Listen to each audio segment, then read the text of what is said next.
नमस्कार मित्रों, नीम करौली बाबा के प्यारे भक्तों। आज मैं आया हूँ कैंची धाम में, जो कि नैनीताल से केवल 20 किलोमीटर की दूरी पर स्थित है और काठगोदाम रेलवे स्टेशन से करीब 35 से 40 किलोमीटर की दूरी पर है। नीम करौली धाम एक ऐसा धाम है जिसके दर्शन मात्र से ही कष्टों का निवारण हो जाता है। जिसने भी नीम करौली बाबा के धाम आकर के दर्शन कर लिए, उसके वारे न्यारे हो जाते हैं। बाबा के दर्शन मात्र से ही किस्मत और हाथों की लकीरें बदल जाती हैं, दुख परेशानियां दूर हो जाते हैं। बाबा के चमत्कारों के बारे में देश ही नहीं विदेशों में भी चर्चे बने रहते हैं।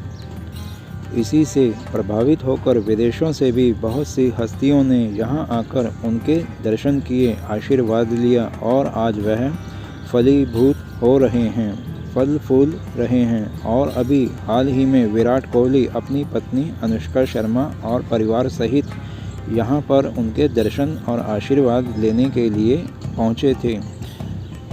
नीम करौली बाबा जी एक ऐसे शख्स हैं जिन्हें आज के युग में हनुमान जी का अवतार भी माना जाता है।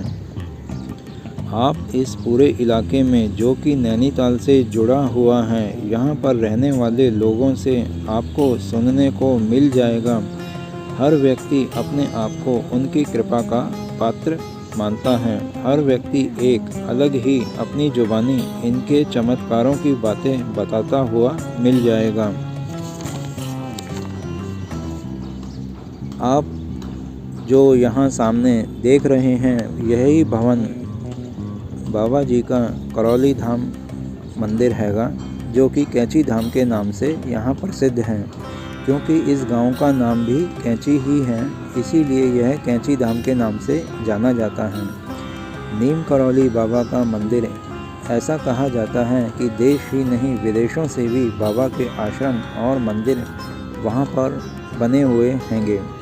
1961-62 के दौरान बाबा यहाँ पर आए थे। उन्होंने यहाँ सोमवती महाराज की तपस्थली की खोज की थी। बाबा जी के यहाँ पर कदम पड़ने से यहाँ रहने वाले आसपास के लोगों की किस्मत ही बदल गई। बाबा के चमत्कारों के किस्से मशहूर होने के कारण देश विदेश से लोग यहाँ आने लगे और लोगों का भी जीवन बदलने लगा। बाबा जी के चमत्कार का एक किस्सा आपको सुनाता हूँ। कैंची धाम आश्रम का स्थापना दिवस, जो कि 15 जून को हर वर्ष मनाया जाता है, इस दिन यहाँ बड़ा भंडारा होता है। एक बार इसी प्रकार से भंडारा हो रहा था और प्रसाद बनते समय घी की कमी हो जाती है।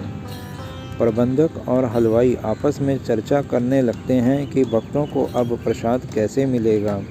यह बात जब बाबा जी को पता चलती है तो बाबा जी एक कर्मचारी को बुलाते हैं और कहते हैं कि आश्रम के सामने बहने वाली शिप्रा नदी से जल भरकर ले आओ। कर्मचारी बात तो नहीं समझ पाता, पर बाबा जी का आदेश तो आदेश था, तो वह बाल्टी लेकर शिप्रा नदी की ओर चल पड़ता है और वहाँ से जल भर लाता है और बाबा जी के कहे अनुसार उस जल को हलवाई को सौंप देता है। जब हलवाई उस जल को कढ़ाई में डालता है तो सभी क्या देखते हैं कि वह तो घी बन चुका है और सभी आश्चर्यचकित हो जाते हैं। इस प्रकार से भंडारे के लिए बनने वाला प्रसाद बन जाता है और प्रसाद को ग्रहण करने आए सभी भक्तों को भरपूर प्रसाद मिल जाता है। हिमालय की वादियों में बसा यह एक छोटा सा गांव है और इसी गांव के बीचों बीच में, हिमालय की वादियों के बीच में, उनकी घाटियों के बीच में यहाँ पर कैंची धाम बना हुआ है, जो कि नैनीताल जिला में आता है। और 11 सितंबर 1973 में नीम करौली बाबा जी ने वृंदावन में समाधि ले ली थी। नीम करौली बाबा का यह आश्रम दुनिया के लिए किसी रहस्य से कम नहीं है।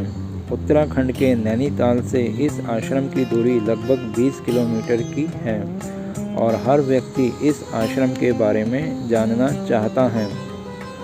इस आश्रम की चर्चा देश ही नहीं विदेशों में भी बनी रहती है।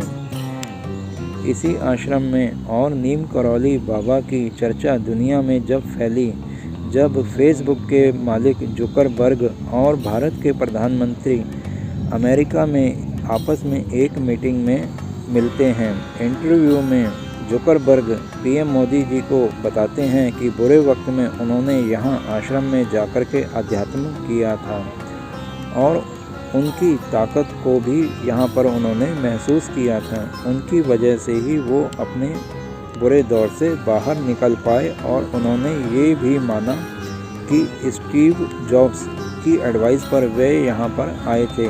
स्टीव जॉब्स जो कि एप्पल कंपनी के मालिक हैं, वह भी यहाँ आकर अध्यात्म और आशीर्वाद और बाबा जी की शक्ति को महसूस कर चुके थे। आश्रम में आपको हनुमान चालीसा का पाठ करते हुए अनेक भक्त मिल जाएंगे। बाबा के भगत आपको उनके चमत्कार बताने और जानने के लिए उत्सुक मिलेंगे। बाबा अपने भक्तों के मन की बात को दूर बैठे ही जान लेते थे और उनके कष्टों को जानकर उनका निवारण भी कर दिया करते थे।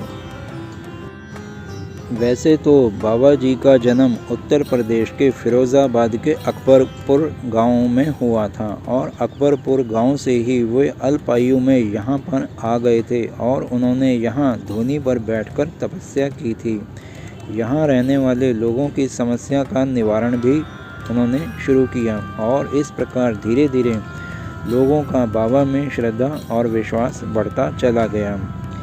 जैसे जैसे बाबा जी की प्रसिद्धि फैली, वैसे वैसे भक्तजन पास से ही नहीं दूर दूर से भी उनके दर्शन करने के लिए, उनका आशीर्वाद लेने के लिए आने लगे।